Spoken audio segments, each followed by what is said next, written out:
Hi, I'm Paul Matson, Cable Service Director of the town of Rutland. And this afternoon, we are talking with Mitch Ruscitti. I think I got that right. You did. I did. Okay. Took me a couple tries.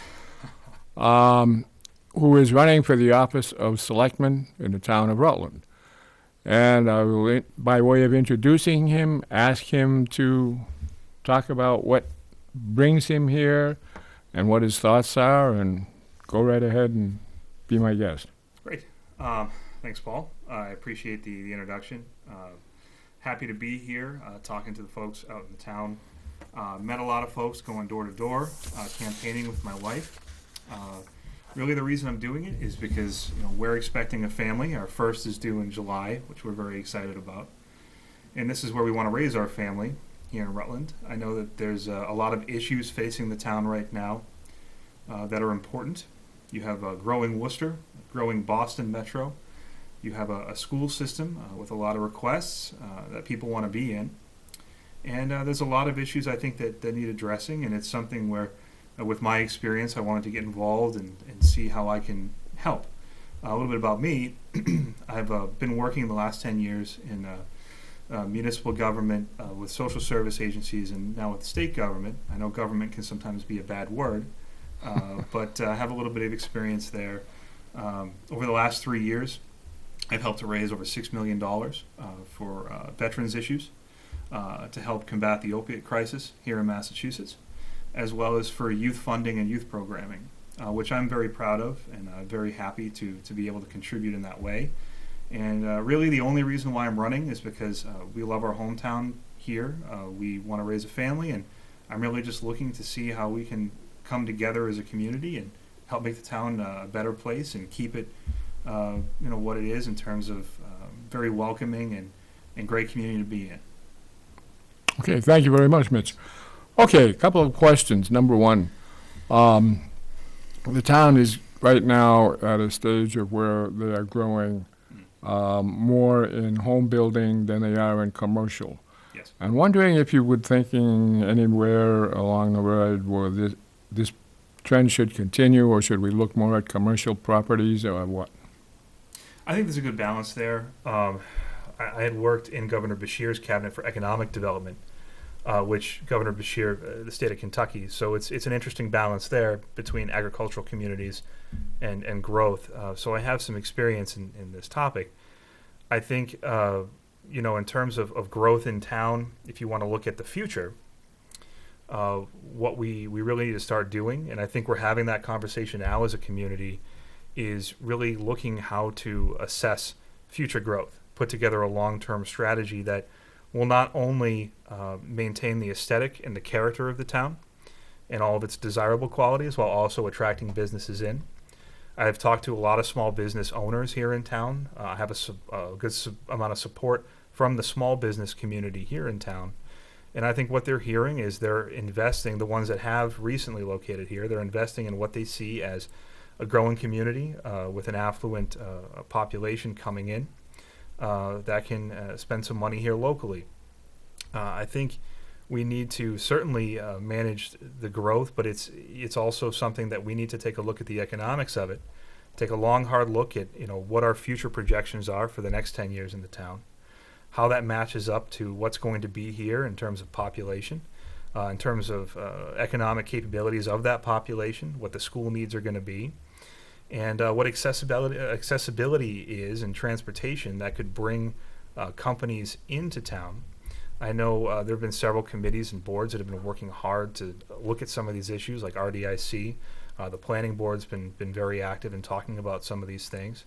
So I think realistically, the best way to approach it is to put together a good long-term strategy with different pieces, and we can get a better sense of some of the numbers behind what we're looking to do, what we hope to do, and identify priorities as a community and go from there. Okay, thank you. Okay, now let's take a look at some open space around here. In other words, we are looking at open space and land, and there has been a lot of discussion, pro and con, about whether to continue to allow for open space or continue to allow growth and building and whatnot. But basically what we're looking at here, I think, would be, what's your feelings about open space and those type of things that go on around here, like the state parks and the playgrounds and this sort of thing? I think that's part of the reason why we came here. The town has a beautiful aesthetic. Open space is important and crucial to any vibrant community. I'll tell you a story. When we were trying to pick a community to live in, and we scrimped and we saved and we flipped homes, in the greater Worcester area to be able to move out here. My wife and I lived by the Worcester Holden line for several years, and we were looking at communities to move into. And we drove through Rutland. It was during the holiday season a few years back, and the Christmas tree was lit up. You had a lot of folks downtown, and my wife said, this town looks like a Hallmark Channel movie.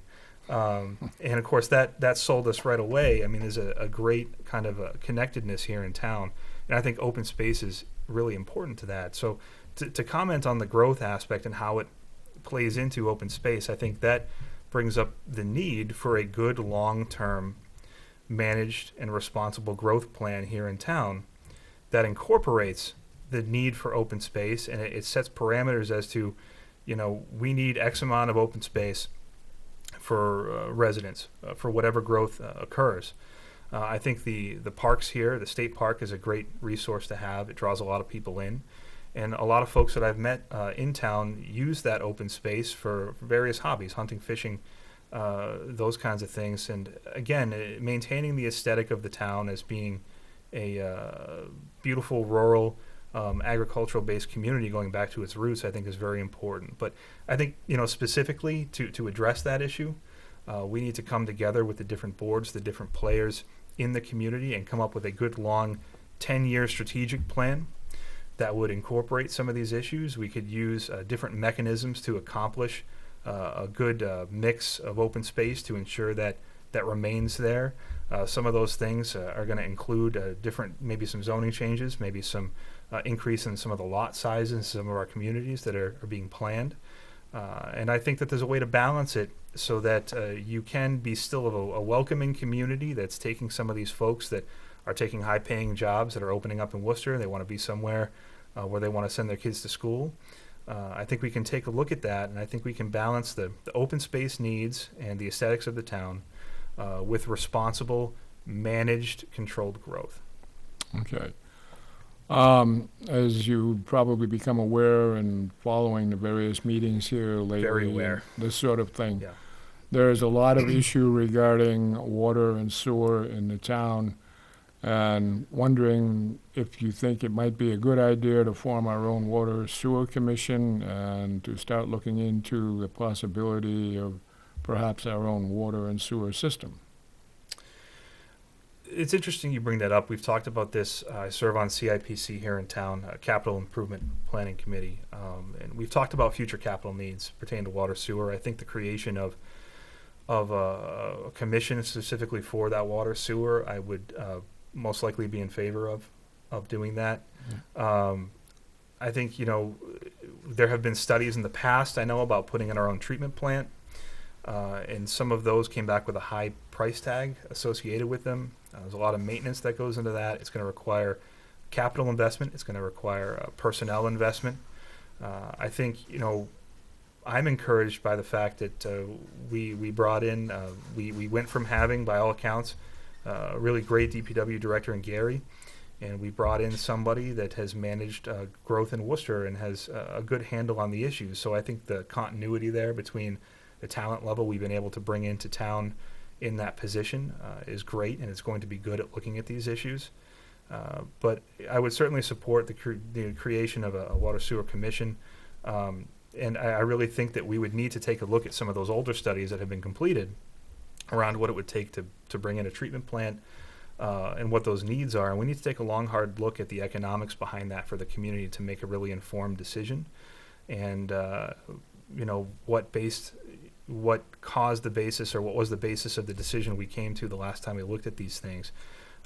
It may be something that we can be able to tweak or work with in our existing mechanisms, but again, that's something that I think that I would envision that would go into a long-term strategic plan for the town, I think we have to look at capital needs as well. And that would be certainly something I would hope that we would look at as part of that process. Okay. You mentioned capital needs, and what we're saying is, all right, you think at this particular point in time that we are handling our budget as best as possible, or would you see that change is needed, or perhaps look at it from a completely different angle? In terms of our capital needs here Yeah. in town, I think I've seen some encouraging signs. I know that we have a really smart capital improvement planning committee in town, and that's not at all tooting my own horn. I know that the other folks that are on there, Joe Becker and Harry Seckman, the chair and vice chair, are really smart. They've been very involved with these issues for a long time. I think what we could do perhaps is to work maybe a little bit more with a little more synergy with some of the other boards in town to come up with a really true long-term capital needs study, a capital needs plan. I've been very encouraged by some of the municipal departments and what they've been presenting the CIPC in terms of a a multi-year capital needs phased in, what they need for equipment. DPW in particular presented us with a comprehensive, this is what we're going to need over the next 5 years. This is our equipment list. This is how things are being phased in and out in terms of equipment. This is the age of the equipment. I think to be able to grasp that on a town-wide scale would really be critical in looking at that issue. I think, it really is, you talk about capital needs, and there's a bunch of other pieces or parts of the batter that go into making that cake. And I think some of it, too, is going to be dependent on school funding, on working with the state in terms of their formula, as well as what's being requested from the school. I think we're going to, capital needs and capital investment is also going to depend on it, whether or not we can locate new businesses in town and get some of that commercial tax revenue that I know is so crucial in vibrant communities. So it's really, it's a multi-layered problem that I think we need to take a good, long, hard look at. But I've been very encouraged with the people that we have around the table in terms of the folks that are helping to sort these issues out. And I think maybe we can come together and come up with something long-term that we can make some projections and make work.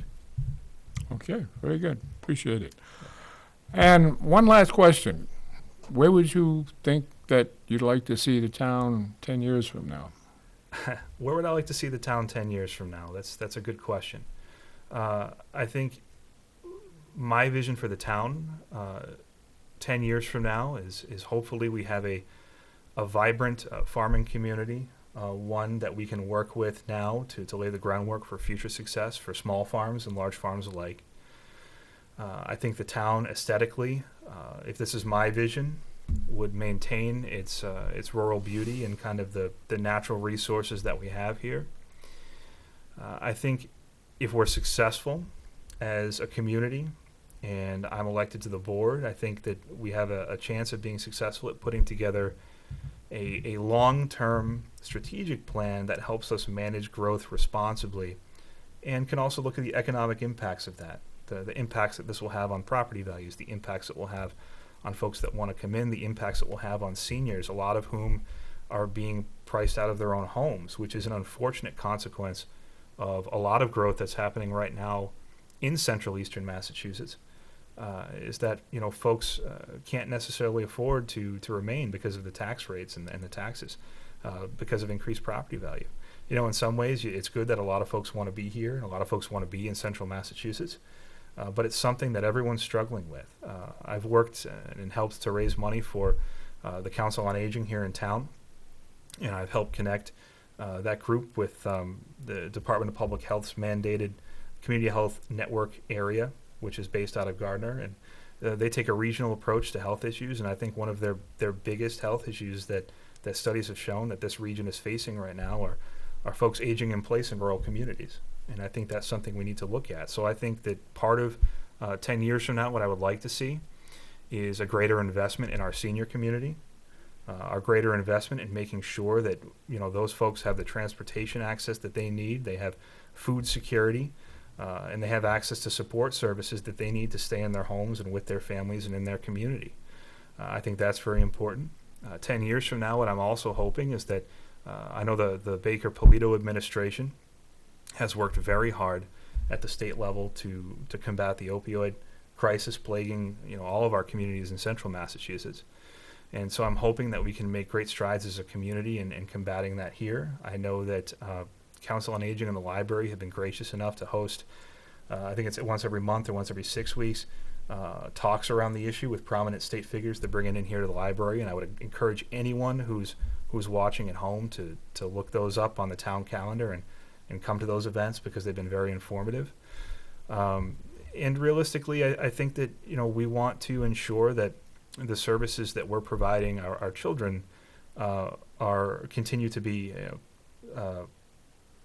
adequate and more than adequate, and continue to be great, and the school systems continue to be well funded. And that's maybe a selfish concern of mine in 10 years, because we're expecting in July. So, daughter will hopefully be 10 years old by then. But this is something that I think we need to. Realistic, when you ask, what do you want to see in 10 years in this community and what's your vision? I think we're at a crossroads now where we have to start making those planning choices.